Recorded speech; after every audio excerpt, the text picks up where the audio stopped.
Hello students, welcome to easy math for JEE. I am Ujjwal Kaushik, your friend. जो भी students IIT JEE के preparation कर रहे हैं उनके लिए हमारा चैनल बहुत यूजफुल है। आज का क्वेश्चन है, let this be greatest integer less than equal to t, यानी कि जीआई फंक्शन हमें गिवन है।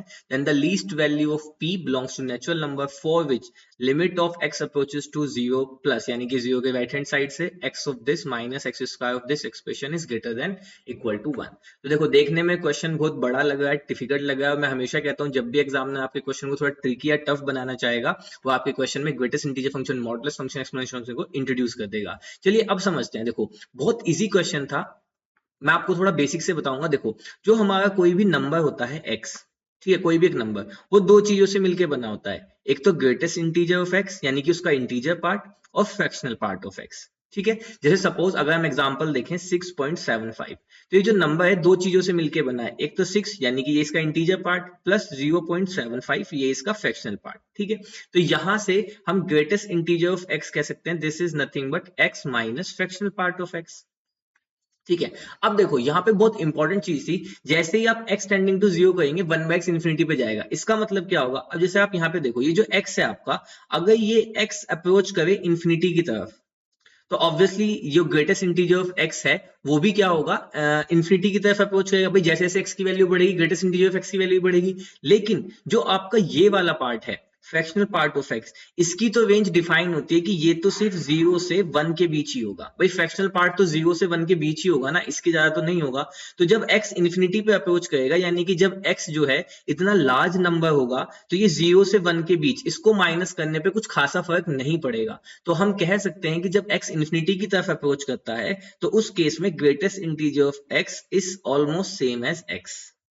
ठीक है, आपको समझ में आया मैंने कैसे कैसे बोला? मैं आपको फिर से थोड़ा सा एक्सप्लेन कर देता हूं। देखो, हमारे पास है greatest integer of x, this is equal to x minus fractional part of x। अब हम जानते हैं फ्रैक्शनल पार्ट ऑफ x, इस फंक्शन की रेंज जो होती है वो सिर्फ 0 से 1 होती है। यानी फ्रैक्शनल पार्ट ऑफ x की वैल्यू कहां से कहां तक बिलोंग करेगी? ये वैल्यू सिर्फ 0 से और 1, इसके बीच में बिलोंग करेगी। अब हम कह रहे हैं x मेरा बहुत लार्ज है, यानी कि x इंफिनिटी की तरफ अप्रोच कर रहा है। तो जब ये x इतना लार्ज है, तो अगर इसमें मैं इतना छोटा नंबर 0 से 1 के बीच का कोई नंबर सब्ट्रैक्ट करूंगा, तो कुछ खास फर्क आएगा नहीं। तो इसलिए हम कह सकते हैं जब x इंफिनिटी की तरफ अप्रोच करेगा, तो उस कंडीशन में जो ग्रेटेस्ट इंटीजर ऑफ x है, that is almost equal to the x। ठीक है, बस इसी कॉन्सेप्ट को हमें यहाँ पे यूज करना था। अब आप यहाँ पे ध्यान दो, आपको क्या गिवन है? x 1/x plus 2/x plus p/x। अच्छा, वहीं पे अगर मैं यहाँ पे देखो, अगर अब देखो ये जो था, अगर मैं इस x को 1/x से रिप्लेस कर देता हूँ, ठीक है, तो रिप्लेस x बाय 1/x, तो ये क्या हो जाएगा? Greatest integer of 1/x is equal to 1/x minus fractional part of 1/x। It is clear that x is not equal to, x अगर 0 के इक्वल नहीं होगा तभी ये डिफाइन है, वरना तो नॉट डिफाइन की कंडीशन बन जाएगी। ठीक है, अब देखो, देखो इसमें क्या हुआ? जैसे ही ये x अप्रोचेस टू 0 होगा, लिमिट x अप्रोचेस टू 0, ये जो 1/x है, ये जो 1/x है, ये इंफिनिटी की तरफ अप्रोच कर जाएगा। अब अगर ये इंफिनिटी की तरफ अप्रोच कर जाएगा, तो हमने देखा था उस कंडीशन में, ये तो फ्रैक्शनल पार्ट है, इसकी वैल्यू तो डिफाइन है कि ये वैल्यू तो हमेशा ही 0 से 1 के बीच रहेगी। ठीक है, तो यानी कि इस केस में क्या होगा कि greatest integer of 1/x, this is same as 1/x। और ये यहाँ पे यही हमें गिवन है, x अप्रोचेस टू 0 पॉजिटिव, यानी कि जब x 0 प्लस, यानी कि 0 के राइट हैंड साइड से अप्रोच करेगा, तो जो ये आपको गिवन है ना 1/x 2/x p/x, ये सब कहां अप्रोच करेंगे? इंफिनिटी की तरफ अप्रोच करेंगे। और अगर मेरा x इंफिनिटी की तरफ अप्रोच कर जाता है, तो उस केस में ग्रेटेस्ट इंटीजर ऑफ x किसके इक्वल हो जाता है? इटसेल्फ x के ही इक्वल हो जाता है। बस इसी कॉन्सेप्ट को हम यहाँ पे यूज करेंगे। तो हम कह सकते हैं यहाँ से कि लिमिट x अप्रोचेस टू 0 में ये क्या हो जाएगा? x, ये वाला x तो एज इट इज, और ये 1/x क्या है? ये नथिंग बट जो ग्रेटेस्ट इंटीजर ऑफ 1/x है, ये 1/x ही रह जाएगा। ये आपका 2/x रह जाएगा, और ये आपका p/x हो जाएगा।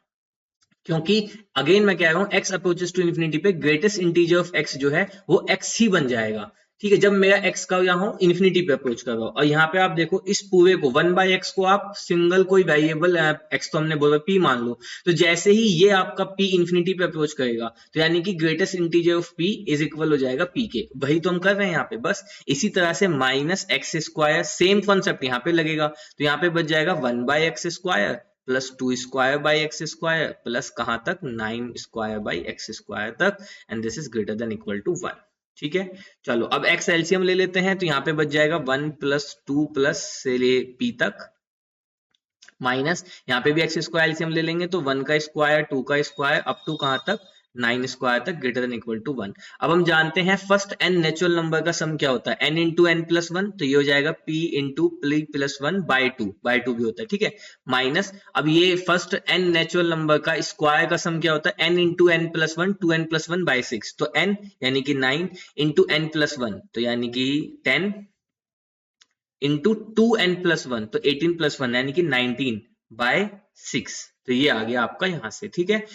This is greater than equal to 1।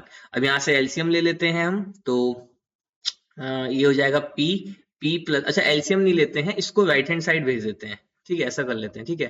तो यहां से हो गया p plus one by two and this is greater than equal to 1 plus, ठीक है। अब देखो यहां से इसको थोड़ा बहुत कैंसिल कर सकते हैं क्या, 3 तिया 9, 3 दूनी 6 और ये 2 पंजे 10, तो यहां से आ गया 15 गुणा 9, ठीक है। तो ये हो गया 15 इंटू 19, तो 19 पंजे 95, 9 19 28, तो ये आ गया 285।